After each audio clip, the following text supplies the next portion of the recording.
Alors, update colossal pour la Unix 5. Alors, apparemment, ils vont mettre la nouvelle batterie déjà, celle de Kia IV6. Dispo depuis moins d'un an, concession, la Unix 5, fer de lance de la gamme électrique du constructeur, va connaître une évolution majeure dès cette année. Cette nouvelle version va apporter son lot d'améliorations, notamment la batterie.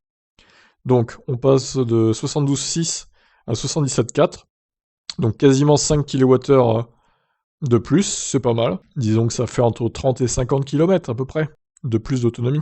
A noter que la batterie 58,2 kWh sera toujours proposée en concession. Je serais curieux de savoir d'ailleurs la part de vente entre les deux. Je pense quand même que... Est-ce que la 72 se vendait plus? Elle est plus chère quand même, hein.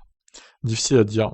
Hyundai explique qu'une nouvelle fonction de préconditionnement de la batterie permettra au véhicule d'adapter automatiquement la température de sa batterie pendant le trajet, afin de garantir des conditions de charge optimales. Ah bah voilà! Pas besoin de faire une pétition du coup! Ah là là. Vous l'avez eu votre préconditionnement? Bon, à mon avis, il n'arrivera pas pour Iniro et Connor. Il ne s'agit pas de la seule nouveauté, puisque cette version 2023 de Unix 5 disposera aussi de rétroviseurs caméra. Et ce n'est pas tout, à l'intérieur, le rétroviseur se chargera de diffuser la vidéo capturée par une caméra placée à l'arrière du véhicule.